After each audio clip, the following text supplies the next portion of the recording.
और नीलोखेड़ी का जो अब तक लगातार आप देख रहे हो कि पिछड़ता जा रहा है। जिस नीलोखेड़ी को कभी ये बोला जाता था कि ये जवाहरलाल नेहरू की बेटी है, जब देश आज़ाद हुआ तो उसके बाद ये शहर विकसित हुआ।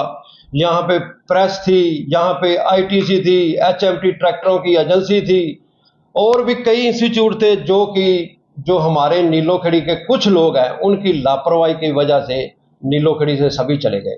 आप ये देखो भी प्रेस थी जो इसमें कम से कम 1200-1500 व्यक्ति काम करते थे, इतनी अच्छी रौनक थी। आज वो रौनक बिल्कुल खंडर में प्रतीक हो चुकी है और उसके जाने से पूरे नीलोखेड़ी की रौनक चली गई है। और ये हुआ किसके कारण?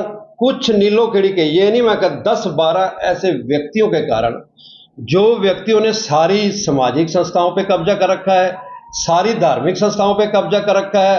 आम लोगों से, जो समाज है उनसे उनका कोई मतलब नहीं, जो वो चाहे वो करते हैं। और आप ये देखो उन व्यक्तियों का कोई अपना पर्सनल कारोबार भी नहीं है, फिर भी वो करोड़पति हैं। इससे आप ये लगा सकते हो उन्होंने अपना ही पेट भरा है।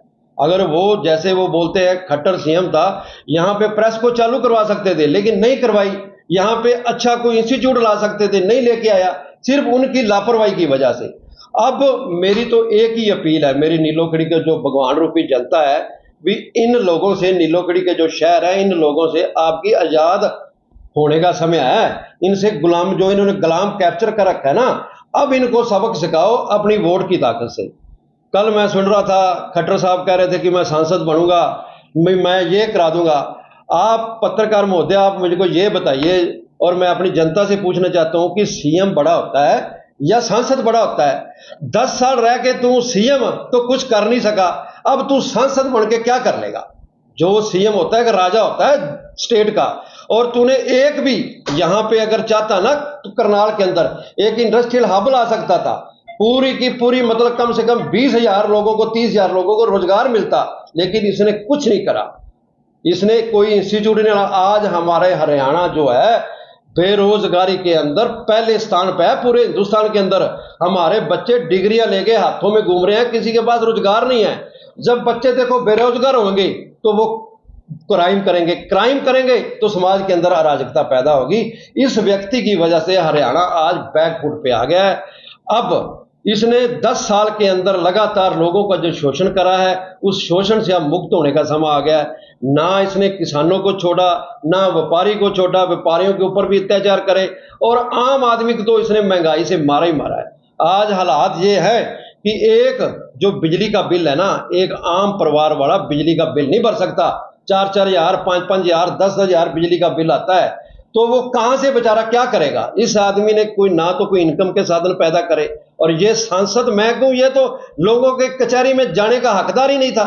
जब सीएम रह के तूने 10 साल लोगों का बुरा हाल कर दिया, अब तेरे को सांसद बना के लोग क्या करेंगे?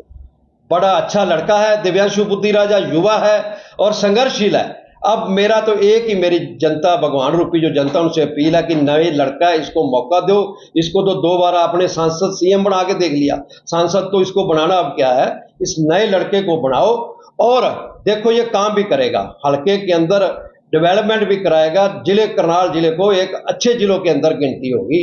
अब आप लोगों से क्या अपील है? मेरी तो अपनी अपील है कि जो आने वाली 25 तारीख है, अपना एक वोट जो कांग्रेस के पंजे पे लगाओ और भारी मतों से दिव्यांशु बुद्धि राजा को जीत की ओर लेके जाओ। मेरी तो यही अपनी भगवान रूपी जनता से अपील है। हाजी सरपंच साहब, क्या कहना चाहते हैं? क्या क्या चुनावी मुद्दे हैं जी? क्या क्या काम ही आया रही?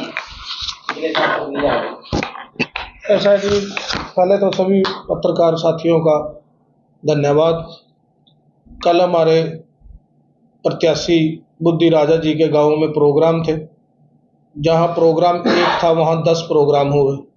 लोगों ने उनको आगे जाने नहीं दिया और बहुत ही उत्साह है जनता में। मैं तो खट्टर साहब को एक और संदेश देना चाहता हूं। खट्टर साहब, आपने जितनी लाठियां बरसाई उसका नतीजा आज आपको देखने को मिल रहा है कि एक गांव में कितनी पार्टियां होती थी, 3-4 आम पार्टियां होती थी, और चारों की 4 पार्टियां एक जनसमूह की तरह एक जगह बैठ के भाईचारा बन गया। कि आपकी जो लाठियां थी ना, इन्होंने जनता का भाईचारा बना दिया है। अब जनता आपको सबक सिखाएगी और कांग्रेस पार्टी आपको पता चल जाएगा कि आप कह रहे थे मजा नहीं आया इलेक्शन का, और मजा तो कुछ तो आया है, तभी तो घर घर आप जोड़ते हुए गाँव में जी बहुत बढ़िया माहौल रहा। हर गांव में सभी सरपंच, उप सरपंच, ब्लॉक समिति मेंबर, लंबड़दार, आंगनवाड़ी वर्कर सभी का पूर्ण सहयोग रहा और सारे इकट्ठे एक मत पाएंगे 25 तारीख को पंजे के निशान पर, और भाई बुद्धि राजा को विजय बना के यहाँ से भेज दें। धर्मपाल गोंदर का क्या असर रहा है जी कल का?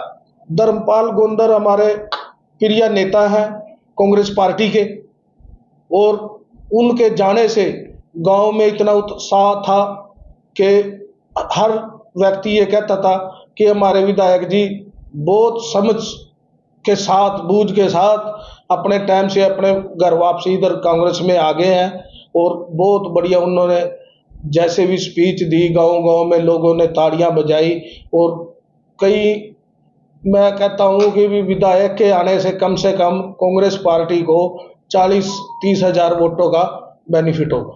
हाँ जी मल्होत्रा जी, आप क्या कहना चाहते हैं कल के प्रोग्राम के बारे में? मैं सबसे पहले तो ये बोलना चाहता हूँ, और रोटी लेते हैं तलाशी, अपने गिरेबान में झांका नहीं जाता। पिछले 10 साल से जब 2014 में नरेंद्र मोदी ने इलेक्शन में जब सबसे पहले नरेंद्र मोदी का नाम आया था तो उन्होंने मुद्दा उठाया था भाई 70 साल में हुआ क्या है देश में। और आज पिछले 10 साल में क्या हुआ ये सारी जनता पूछ रही है, वो बता नहीं रहे। हमारे भाई देवांशु बुद्धि राजा ने भी और उनके साथ मिलकर हमने कई बार धरना प्रदर्शन दिया, सीएम आवास दिल्ली में भी दिया, सीएम आवास चंडीगढ़ में भी दिया, करनाल का भी घेराव किया गया, पर हमारे सीएम ने बिल्कुल भी किसी भी तरह से ये बताया नहीं कि जनता में जो पिछले 9.5 साल से हमारे युवाओं के साथ जो अन्याय हुआ है उसका जवाब नहीं दिया। आज सारी जनता उसका जवाब चाहती है कि उन्हें मिले, और युवा भी चाहते हैं कि उन्हें जवाब मिले कि भाई 9.5 साल में जो उनकी जिस तरह से उनके साथ उनका शोषण हुआ है, और जैसे किसानों के साथ लाठीचार्ज हुआ था उसका आज आप देख लिए yesterday जैसे हम गए थे सारे विलेजेस में, इतना वहां पर आप रोष प्रदर्शन था, मतलब सब यही बोल रहे थे भाई हमने सिर्फ हमने देवांशु भाई के साथ चलना है, हम कांग्रेस पार्टी के साथ हैं। वो पूरी तरह से सबने ये हमें बताया है। और मैं आपको बता दूं आने वाले 25 मई को जिस दिन मतदान होगा, भारी बहुमत से हमारा देवांशु भाई यहाँ पे भी जीतेगा, और पूरे हरियाणा में मैं आपको बता दूं 10 की 10 सीटें जीत के हम आएंगे।